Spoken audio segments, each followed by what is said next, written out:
तो स्वागत है आपका क्वेश्चन आंसर्स में। ठीक है ना।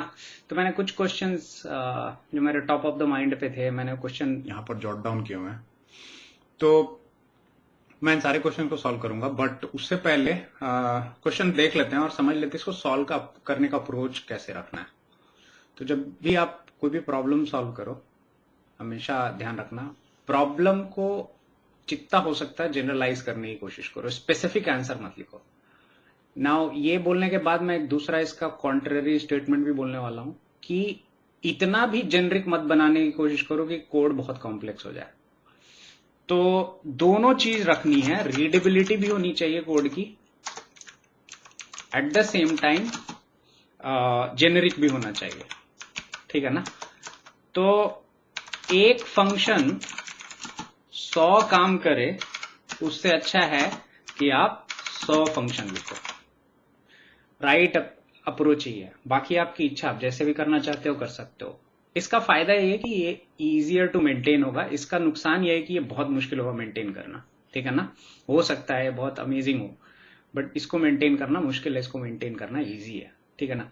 तो मेरा पर्सनल एक्सपीरियंस, और मैंने बहुत लोगों से बात की है, बहुत लोग अग्री करते हैं। आप कोई भी बुक पढ़ोगे, क्लीन कोड और इस तरह की जितनी भी किताबें पढ़ोगे, आप उसमें ये चीज देखोगे, लोग इस तरह की बातें ज्यादा करते हैं। और रीडेबिलिटी सबसे इंपॉर्टेंट है। ठीक है ना। तो रीडेबिलिटी सबसे ज्यादा जरूरी है कि कोड आपका रीडेबल, मतलब आप उसको कोड को लिख रहे हो और आपको समझ में अगले दिन ही नहीं आ रहा है कि आपने कल क्या लिखा था, मतलब आपने अच्छा कोड नहीं लिखा है। ठीक है ना। तो कोड रीडेबल होना चाहिए, ये राइट प्रैक्टिस है। दूसरा, वेरिएबल के नाम इस तरह के मत रखना, एक्स वाई जेड। मतलब ठीक है हम पढ़ने के लिए करते हैं सब, बट जब भी काम करो तो वेरिएबल हमेशा ना नाउन होते हैं। ठीक है। और फंक्शन हमेशा वर्ब होने चाहिए, इस तरह का कोशिश होना चाहिए। तो ये अगर कोशिश करोगे तो प्रोबेबली बाकी लोगों से थोड़ा अच्छा कर पाओगे, और बहुत टाइम तक ये प्रैक्टिस करोगे तो शायद बहुत अच्छा कर पाओ। ठीक है ना। तो अभी हम क्वेश्चंस देखेंगे और उसको सही तरीके से कैसे सॉल्व करना है वो देखेंगे। तो पहला क्वेश्चन है, find out all the even number. तो given set of even number, given set of numbers, कैसे हमें डिटरमाइन करें कि इसमें इवन कौन सा है। इवन नंबर वो होते हैं जो 2 से डिविजिबल होते हैं, इवनली डिविजिबल होता है। डिविजिबल तो कोई भी नंबर किसी से भी हो सकता है, बट जिसका रिमाइंडर 0 है वैसे नंबर कौन से हैं। तो 10 है, 2 है, 8 है, 20 है, 90 है। इसमें कुछ और नंबर भी मैं ऐड कर सकता हूं। तो मैं इस क्वेश्चन को इजिली 1 शॉट में सॉल्व कर सकता हूं, बट आप ये सोचो कि इस क्वेश्चन को, इस नंबर की जगह मैंने आपको दूसरा सेट ऑफ नंबर दे दिया, तो आपका एग्जिस्टिंग कोड तो काम नहीं करेगा, राइट। तो हमेशा आपको एक जेनरिक सोल्यूशन बनाना है। तो इसका उपाय क्या है? इसका उपाय है कि आप फंक्शन लिखो। आप अगर फंक्शन लिखते हो तो आपको मैं कितना भी डिफरेंट सेट का नंबर दे दूं, आप इस प्रॉब्लम को इजीली टैकल कर लोगे। ठीक है ना। तो इस प्रॉब्लम को सॉल्व कैसे करेंगे? तो अगर आप ट्राई करना चाहते हो तो आप ट्राई कर सकते हो रोक करके वीडियो को, और नहीं करना चाहते हो, देखना चाहते हो तो कैसे सॉल्व करेंगे। तो जो परसेंटेज ऑपरेटर होता है, ये मॉड्यूलो ऑपरेटर है आपका। ठीक है। तो इसको हम यूज करने वाले हैं। ठीक है। तो मैं लिखूंगा x परसेंटेज 2, और x को मैं एग्जीक्यूट कर लेता हूं यहां पर। तो जहां पर 1 आ रहा है ना, इसका मतलब ये आपका ऑड नंबर है। तो मैं अगर ऐसा बोलूं कि इवन के लिए मुझे 0 चाहिए, तो ये ट्रू होगा, राइट, है ना। सो अगर मैं ये बोलूं कि इस में से जो भी ट्रू है वो बता दो, कैसे पता चलेगा? तो ये एक वेक्टर है, राइट। ये जो एक्सप्रेशन, ये एक वेक्टर है। हाँ? वेक्टर या एटॉमिक वेक्टर बोलना ज्यादा अच्छा है। ठीक है। तो एटॉमिक वेक्टर है। अभी इसमें true true true true true और दोनों फॉल्स। ठीक है। तो ये जो ट्रू है इसको मेरे को फेच करना है। तो हम फेच करने के लिए क्या कर सकते हैं, अंदर अगर एक्स में स्क्वायर ब्रैकेट के अंदर अगर इस तरह से हम लिखते हैं, तो जिस इंडेक्स के अगेंस्ट ये ट्रू होता है वो इंडेक्स बाहर आ जाता है। ठीक है ना। वो इंडेक्स पे जो वैल्यू है वो बाहर आ जाती है। तो 10 के अगेंस्ट ये ट्रू है तो 10 आ जाएगा, 2 के अगेंस्ट ये ट्रू है तो 2 आ जाएगा, 8 के अगेंस्ट ये ट्रू है तो 2 आ जाएगा, 7 के अगेंस्ट ये फॉल्स है तो 7 नहीं आएगा, 20 के अगेंस्ट ये ट्रू है 20 आएगा, 90 के अगेंस्ट ये ट्रू है तो ट्रू आएगा, 11 के अगेंस्ट ये फॉल्स है तो नहीं आएगा। तो इसको जैसे ही आप चलाओगे आपका आंसर आ गया। ठीक है। अब इस क्वेश्चन को ना दुनिया भर के आप तरीके से सॉल्व कर सकते हो। तो अब सबसे पहले इसको ना मैं अपन इसको क्या कर सकते हैं, फंक्शन के अंदर रैप कर सकते हैं टू बी मोर जेनेरिक। ठीक है ना। तो अब हम कैसे रैप करेंगे फंक्शन के ऊपर, तो हम सबसे पहले लिखेंगे इज इवन। क्या ये फंक्शन इवन नंबर है, ये फंक्शन का नाम है, राइट। इसके अंदर एक नंबर का पैरामीटर होगा, ठीक है ना, नंबर होगा, फिर नंबर के अंदर यही वाला एक्सप्रेशन होगा, राइट।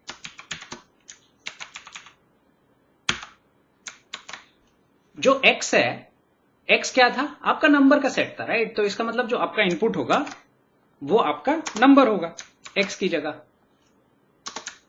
करेक्ट ना। यहां पर नंबर्स कौन कौन से थे, ये सारे थे, तो इनको हम नंबर बोल रहे हैं, राइट। तो ये नंबर यहां पर पास होगा, right, and we are done. आपको यहां पर रिटर्न लगाने की भी जरूरत नहीं है, आर बाय डिफॉल्ट रिटर्न ले लेता है, बट ठीक है, हम यहां रिटर्न लगा देते हैं क्लैरिटी के लिए।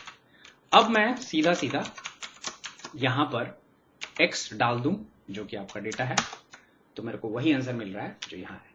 अब ये ज्यादा जेनरिक सोल्यूशन है, क्योंकि मेरे को कोई भी सेट ऑफ नंबर मिले मैं सीधा इस फंक्शन के अंदर डाल दूंगा और मेरा काम हो जाएगा।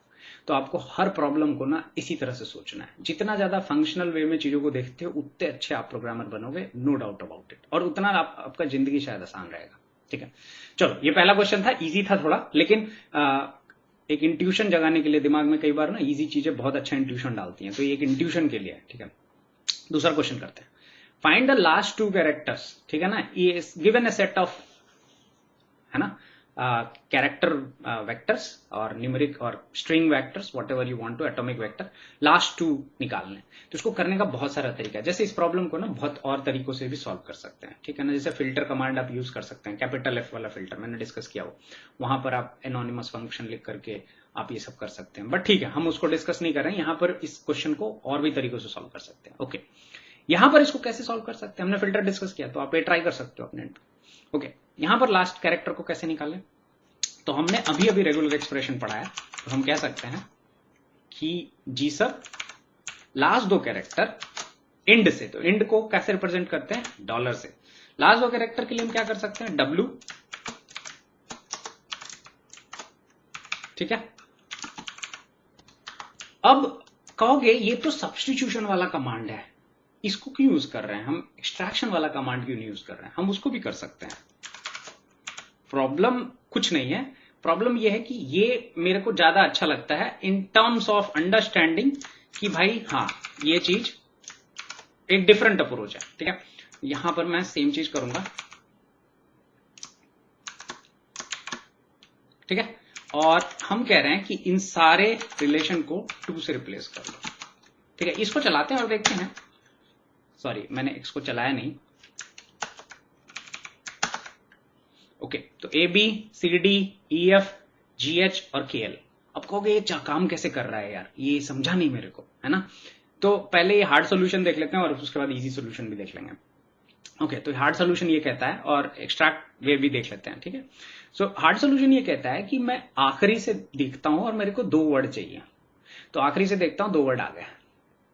अब ये जो पीछे के वर्ड है इनका क्या, तो इनको हम कुछ नहीं करेंगे, हम ये कह रहे हैं कि पूरा मैच करो, मतलब जितना भी डेटा दिया हुआ उसको मैच कर लो, और उसमें से जो ये वाला मैच है ना, क्योंकि ये 2 लिखा हुआ है यहां पर, ये पूरे मैच को 2 से रिप्लेस कर दो, मतलब ये पूरे मैच को EF से रिप्लेस कर दो, EFGH को GH से रिप्लेस कर दो, और FGHIJKL को KL से रिप्लेस कर दो। ये एक्सप्रेशन यही कह रहा है।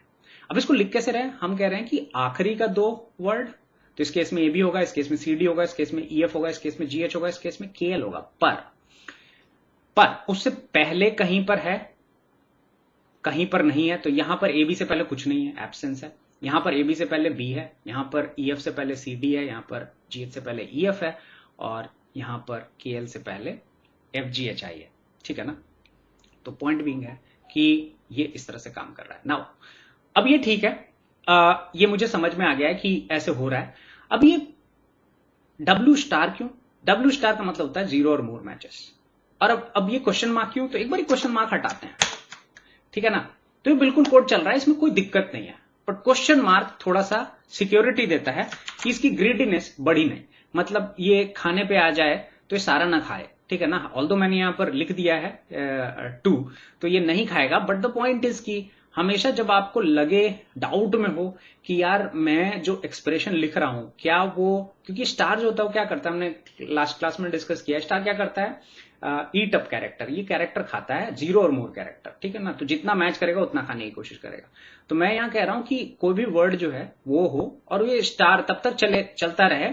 अब क्वेश्चन मार्क लगाने का मतलब है तब तक चलता रहे जब तक कि ये नेक्स्ट पैटर्न पे हिट ना कर जाए। तो मैं इसको कह रहा हूं कि जैसे ही ये पैटर्न इसको मिल जाए ये रुक जाए, ठीक है ना, इसलिए क्वेश्चन मार्क लगाया।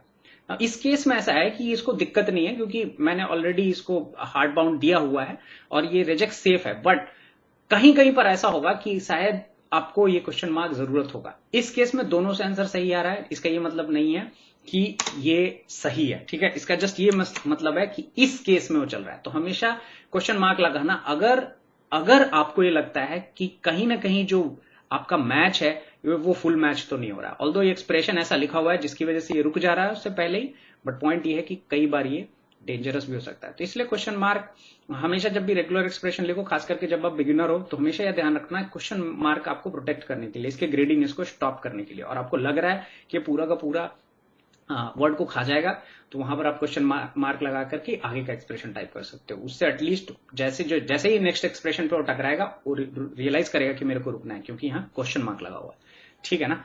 अब ये मैंने डिस्कस किया हुआ है पीछे वाले एक्सरसाइज में, अगर नहीं पता है तो उसको जाके सुन लो, ठीक है ना। अच्छा, ये एक तरीका है सॉल्व करने का। दूसरा तरीका क्या है? दूसरा तरीका बड़ा सिंपल है। आप ग्रेग एक्सपीआर यूज कर सकते हो, ठीक है ना। इसको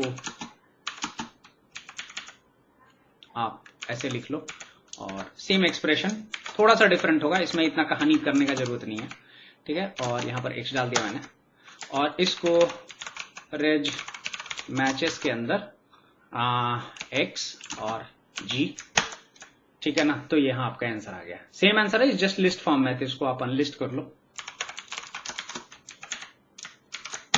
ये एक और तरीका हो गया। तीसरा तरीका ये है कि सब एसटीआर यूज कर लो, ठीक है। अब कहां से स्टार्ट करना है? लास्ट से 2, तो nchar of x minus 1 to nchar of x. तो ये तीनों तरीके हैं। अब क्या कर सकते हो? Last piece of the puzzle, extract last 2, function बनाएंगे x, और इसमें से जो भी आपको सॉल्यूशन समझ में आ रहा है या जो भी लग रहा है कि ये बढ़िया है, ये चल सकता है। अब ये सब एसटीआर का सॉल्यूशन सबसे सिंपल है इनमें, तो हम कह रहे हैं x उठाओ, और कहां से उठाओ?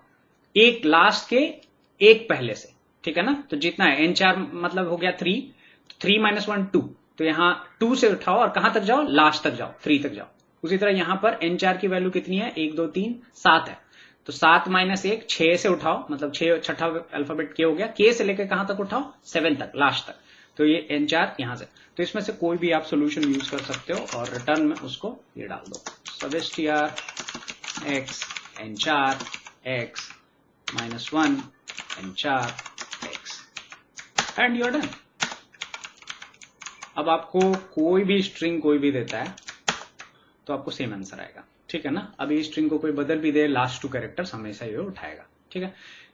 तो ये इसको सॉल्व करने का एक तरीका है, ठीक है। चलो तीसरा क्वेश्चन देख लेते हैं। Create a sequence of odd number less than 100, ठीक है। तो सीक्वेंस ऑफ ऑड नंबर्स, ये इजी क्वेश्चन है वैसे तो सीक्वेंस 1 से लेके 100, gap of 2, something like that, हो गया आंसर, ठीक है। Create a sequence of odd number less than 100। इसको सॉल्व करने का और क्या तरीका है? ठीक है, बाई मतलब स्टेप, कितने से स्टेप करना है? 2 से स्टेप करना है, राइट। एक और तरीका ये है कि आप बिना इसके भी इसको सॉल्व कर सकते हो, 1 से 100, राइट। और हम कह रहे हैं ऑड नंबर, ठीक है, create a sequence of odd number. तो मैं कह रहा हूं 1:100, ठीक है। अभी देखो ये बता रहा है कि ये एक्सप्रेशन ठीक नहीं है, ठीक है। तो इसको थोड़ा सा फिक्स कर लेते हैं और पैरेंथेसिस वगैरह दे करके, ठीक है ना, थोड़ा सा इसको क्लियर कर लेते हैं, बस और कुछ नहीं है। तो ये मैंने उल्टा लिख दिया जहां पर भी ऑर्डर है, तो इसको आप इस तरह से भी सॉल्व कर सकते हैं, राइट। सो ये दोनों सोल्यूशन ओके है, ठीक है ना। आपको जो ठीक लगता है आप यूज कर सकते हो। तो इजी पीजी, अगेन इसको फंक्शन में आप ऑड, ठीक है। सो नीचे वाला सोल्यूशन थोड़ा ज्यादा बेटर है इन टर्म्स ऑफ अंडरस्टैंडिंग। तो आप यहां पर आप हाईएस्ट वैल्यू पास कर सकते हो,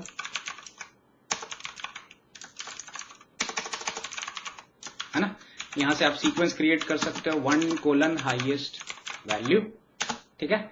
और उसके बाद आप क्या कह सकते हो, return SEQ % 2 and then SEQ square bracket, right, done, ठीक है ना। सेम चीज जो यहां लिखी है ना, इसको मैंने 2 स्टेप में लिखा है, ठीक है। ये वाला इसके बराबर है ना, ये वाला स्टेप इसके बराबर है और ये वाला स्टेप भी इसी के बराबर है। तो इसको मैंने SEQ से रिप्लेस कर दिया, ठीक है, और इसको डन कर दिया हमने।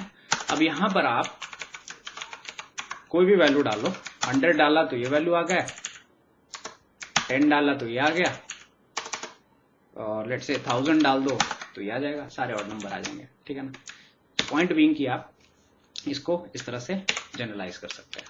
चलो बढ़िया। तो ये आई होप ये पॉइंट समझ में आ रहा होगा कि हर एक्सप्रेशन को मैं फंक्शन में कन्वर्ट करता जा रहा हूं, क्योंकि जितना ज्यादा जेनरिक में बना पाऊं उतना अच्छा है, ठीक है।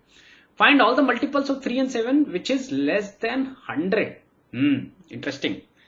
तो मैं कह रहा हूं find all the multiples of 3 and 7 which are less than 100, ठीक है। लेस देन 100 का क्या मतलब है? लेस देन 100 का मतलब है कि 100 से नीचे, ठीक है। और किसके मल्टीपल? 3 और 7। तो लेस देन 100, तो सबसे पहले मेरे को सारे सीक्वेंस जनरेट करने पड़ेंगे, ठीक है। अब मैं कह रहा हूं कि ऐसे सीक्वेंस जो 3 से भी डिविजिबल हो, एट द सेम टाइम 7 से भी डिविजिबल हो, करेक्ट ना। तो एक काम करते हैं, इसको ना चलाते हैं पहले। सो जहां जहां ट्रू हो रहा है, ठीक है ना। अब मैं कह रहा हूं कि जो भी इसको थोड़ा सा ज्यादा एक्सप्लिसिट लिखते हैं, मैं कह रहा हूं कि दोनों 0 आने चाहिए, राइट।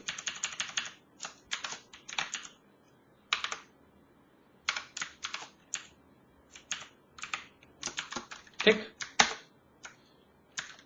ओके। सो ओके, तो यहां देखो, यहां गलत आंसर आ रहा था, ठीक है। तो क्यों गलत आ रहा था, अभी सोचना तुम 2 मिनट के लिए, मैं इसका आंसर बता दूंगा, बट ये गलत आ रहा था, ठीक है। तो ऐसे शॉर्टकट मत मारना, हमेशा एक्सप्लिसिट रहना, ठीक है ना। यहां गलत इसलिए आ रहा था क्योंकि ये क्या रिटर्न कर रहा होगा, ये 0 1 रिटर्न कर रहा होगा, राइट। देखो, ठीक है। सो 0, तो जहां पर 0 है इसका मतलब एग्जैक्ट डिवीजन है, ठीक है। और जहां पर भी 1 है, ठीक है ना, वहां पर 1 या 2 है, इसका मतलब वो एग्जैक्ट डिवीजन नहीं हो रहा है। और यहां पर आप देखोगे सेम चीज 7 के साथ हो रही है, ठीक है ना। तो अब क्या हो रहा है, अब मैं कह रहा हूं दोनों के बीच में एंड ऑपरेशन, ठीक है ना। तो दोनों के अब 0 क्या होता है, अगर मैं देखूं तो ये फॉल्स होता है। और 1 और 2 क्या होगा, अगर मैं 2 लिखूं तो ट्रू, 3 लिखूं तो ट्रू, कोई भी नॉन जीरो एलिमेंट ट्रू होगा। तो चूंकि ये भी ट्रू है, ये भी ट्रू है, ये भी ट्रू है, ये भी ट्रू है, तो ये सब ट्रू हो गया, ठीक है ना। ये वाला फॉल्स होगा क्योंकि यहां ये 0 है, यहां पर ये ट्रू है, तो यहां ये फॉल्स। तो मेक श्योर जो आप एक्सप्रेशन लिखते हो ना, वो ट्रू फॉल्स में एक्चुअली जनरेट हो रहा हो, खास करके तब जब आपने बूलियन एक्सप्रेशन कोई लगा रखा हो, यहां पर एम्परसेंड ऑपरेटर है, ठीक है ना। ये गलती मत करना। और मैंने जानबूझ के लिखा था क्योंकि ये एक न्यूबी मिस्टेक है जो मैंने बहुत साल पहले किया था, और मैं ना बहुत दिनों तक सर खुजाता रहा था कि भाई ये क्या आ क्यों रहा है। और जब तक मैं इसको ब्रेक डाउन ना करूं, मुझे कभी नहीं समझ में आएगा कि ऐसा क्यों हो रहा है, ठीक है ना। तो ये पॉइंट समझना, 0 के अलावा जितना भी एलिमेंट होता है वो सब ट्रू होता है, ठीक है ना। अगर मैं ऐसा लिखूं as dot logical it is also true, ठीक है ना। तो ठीक है ना, तो ये चीज ध्यान रखना कि जो 0 वही सिर्फ फॉल्स है। तो चूंकि ये सारा नॉन फॉल्स है, मतलब ट्रू है, तो ट्रू और ट्रू के बीच का एंड ऑपरेशन जो होगा हमेशा ट्रू होगा, इसीलिए यहां पर ये गलत आ रहा है। और देखोगे कि ज्यादातर तुमको एलिमेंट ट्रू लग रहे हैं, which is kind of wrong, जबकि यहां पर जो है ये सही आ रहा है। क्यों? क्योंकि अब जैसे ही तुमने इक्वल टू 0 लिख दिया, तो ये तुमको ट्रू फॉल्स रिटर्न कर रहा है, ये तुमको 1 2 रिटर्न नहीं कर रहा है, जो कि हमको चाहिए, हमको ट्रू फॉल्स ही रिटर्न करवाना है, ठीक है ना। तो ये चीज ध्यान रखना, ठीक है। तो इसीलिए मिस्टेक मत करना। ये क्वेश्चन देखने में सिली लगता है पर ये बहुत कुछ बताता है हमको, ठीक है। ओके, तो अब मैं क्या करता हूं, यहां पर चुपचाप जाके स्क्वायर ब्रैकेट में इसको ऐसे लिख देता हूं, वी आर डन, ठीक है ना। इसको सॉल्व करने का एक और इजी तरीका है, तो मैंने ये तरीका इसलिए लिया ताकि तुम्हें ये वाली चीजें बता पाऊं। दूसरा, मैं इसको सॉल्व करने का इजी तरीका क्या है, तो मैं कह रहा हूं 3 और 7 दोनों से मल्टीप्लाई हो जाए। तो टेक्निकली मैं कह रहा हूं कि कोई भी चीज जो 21 से मल्टीप्लाई हो जाए, तो इसका सबसे इजीएस्ट वे है वो ये है कि आप इसको चुपचाप ऐसा कुछ लिख लो, सेम आंसर, ठीक है ना। पर इस क्वेश्चन को अगर जब आप फंक्शन में रैप करोगे, is divisible by given number, don't worry कि फंक्शन का नाम बड़ा है या क्या है, इट डजंट मैटर। फंक्शन का नाम पढ़ के अगर ये समझ में आ रहा है कि ये फंक्शन कर क्या रहा है ना, तो फंक्शन इज गुड इनफ, ठीक है ना। तो यहां पर 2 नंबर हो जाएंगे, ठीक है, जो नंबर से आपको चेक करना है, और कौन से सेट ऑफ नंबर्स, तो हाईएस्ट नंबर, ठीक है ना। हाईएस्ट नंबर कौन सा है, तो हाईएस्ट नंबर 100 है, तो मैं एक सीक्वेंस जनरेट करूंगा SEQS, तो मैं कहूंगा 1 से हाईएस्ट नंबर तक जाओ, और कौन कौन से डिवीजर है इसके, कौन कौन से एलिमेंट है जिससे इसको डिवाइड करना है, x और y, जो तुम्हारे 3 और 7 है, करेक्ट ना। तो मैं कहूंगा कि आप जो है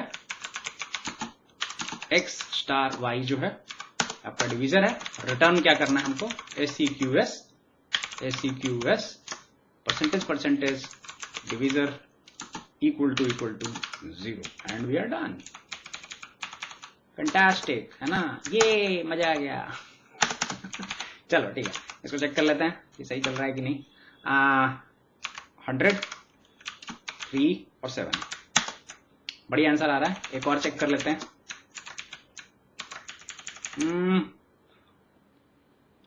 100 ही रखते हैं, 5 और 7 35 और 70, ठीक है।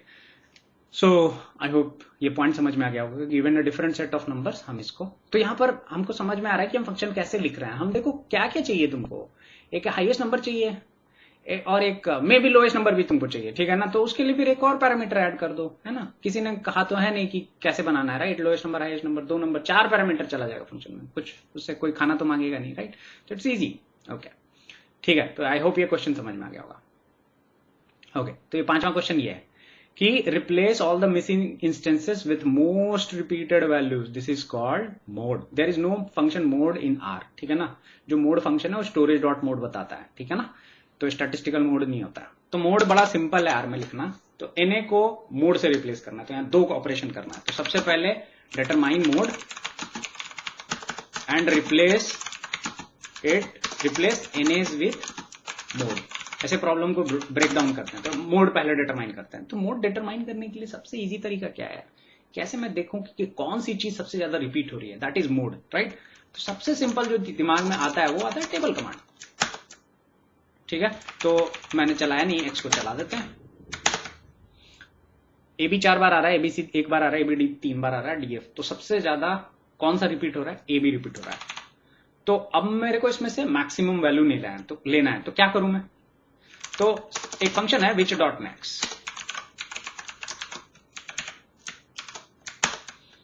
ये क्या रिटर्न कर रहा है, ये वाला वैल्यू रिटर्न कर रहा है, but at the same time ये बता रहा है इंडेक्स पोजीशन क्या है इसका। तो फर्स्ट इंडेक्स पोजीशन पे है, इसीलिए ये 1 भी रिटर्न कर रहा है। मेरे को इंडेक्स पोजीशन नहीं चाहिए, मैं क्या करूंगा इसका, है ना। तो मैं क्या करता हूं, नाम उठा लो इसका, तो नाम उठा लिया हमने AB, ठीक है। ये हो गई तुम्हारी वैल्यू। ये क्वेश्चन का आंसर आ गया कि वैल्यू अगर तुम देखोगे तो मोड जो होगी वो AB के बराबर होगी। अब रिप्लेस करना है, तो रिप्लेस के लिए इस डॉट na फंक्शन अगर मैं चेक करूं कि कौन सा मिसिंग है, तो यहां पर ट्रू आ रहा है, यहां पर ट्रू आ रहा है, इन दोनों को हमको रिप्लेस करना है। तो अगर मैं ऐसा लिखूं, तो जो दोनों, अगर मैं ऐसा नॉट na लिखूं तो मेरे को सारे नॉन na दिख रहे हैं मेरे डेटा में। अगर मैं ऐसा लिखूं तो मेरे को 2 na प्रिंट होगा, क्योंकि 2 ही na है। तो मैं कह रहा हूं इन दोनों na को रिप्लेस कर दो आप वैल्यू से। अब x को आप प्रिंट करोगे तो दिखाई देगा आपको कि ये जो वैल्यू था ना, जहां पर सेकंड एलिमेंट जैसे मिसिंग था, वहां पर देखो ए बी चला गया, लास्ट एलिमेंट मिसिंग था तो वहां पर ए बी चला गया, ठीक है ना। सो आई होप ये पॉइंट क्लियर हो गया होगा कि ये कैसे करना है ना। इसको फंक्शन में रैप करना है तो कैसे फंक्शन में रैप करेंगे, उठाओ और चिपकाओ, ठीक है ना। मोड रिप्लेसमेंट फंक्शन का नाम है, ठीक हो। और मेरे दिमाग में ऐसा नहीं है नाम फटाफट आता है, क्योंकि मैं बहुत टाइम से यही कर रहा हूँ, कोड लिखता हूँ और जो भी है। तो पॉइंट ये है कि मेरे को दिमाग में आ जाता है कि क्या नाम रखना चाहिए। तो जैसे जैसे naming a function is hard, ठीक है ना। तो स्टार्ट करोगे तो नहीं आएगा दिमाग में, 2 मिनट लगाना पड़ेगा, तो लगाओ उसको, ठीक है ना, वर्थ है। ओके, तो मैं कहता हूँ value names of which dot max.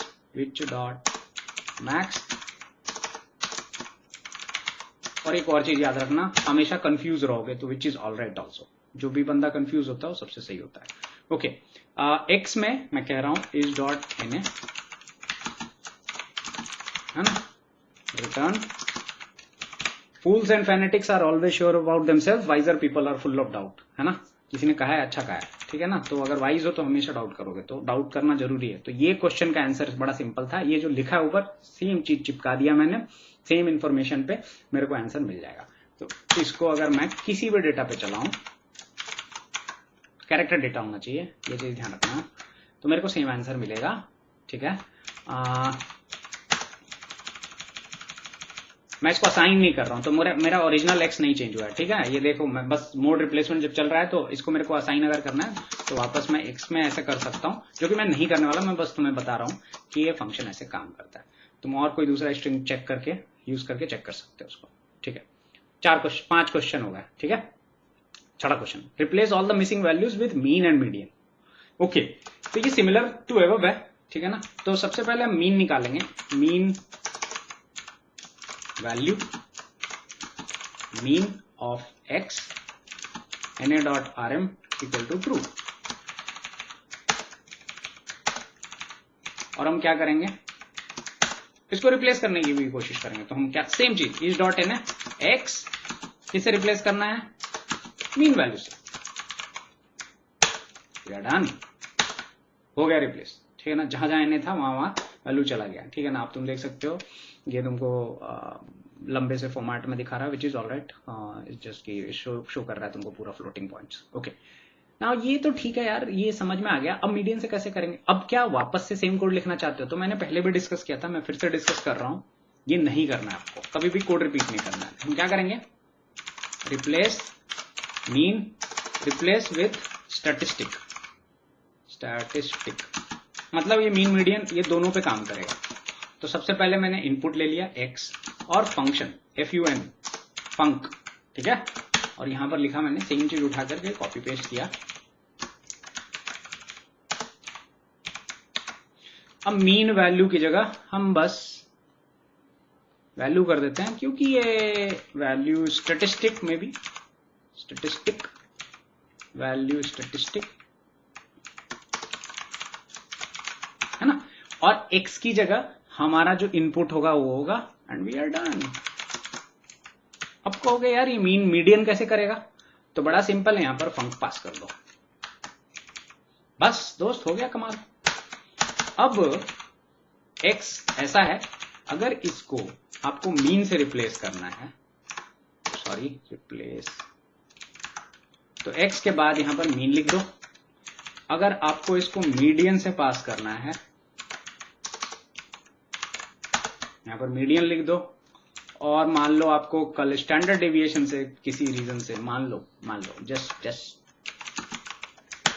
Joking, standard deviation से कोई रिप्लेस नहीं करता, बट अगर करना पड़ जाए किसी भी रीजन से तो आप इस तरह से काम कर सकते हो। तो आप रिपीट नहीं लिख कर रहे हो उसी कोड को मीडियन के लिए। तो पूरा पर्पस था इस एक्सरसाइज का, ये हमने डिस्कस किया है पिछले वाले एक्सरसाइज में, जहां मैंने फंक्शन फर्स्ट क्लास है कि नहीं वो बताया, डिस्कस किया। तो वहां पर सेम एक्सरसाइज, तो मैं वही कहना चाह रहा हूं, बार बार कोई अगर ये एक्सरसाइज आपको लग रहा है कि रिपीट कर रहे हो मीडियन के लिए, तो आपको रिपीट नहीं करना है, बस आपको फंक्शन को पैरामीटर में पास करना है, ठीक है।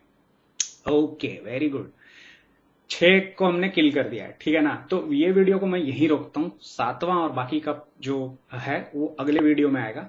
तब तक के लिए अलविदा, बाय बाय, टेक केयर, ध्यान रखिए अपना और जय हिंद।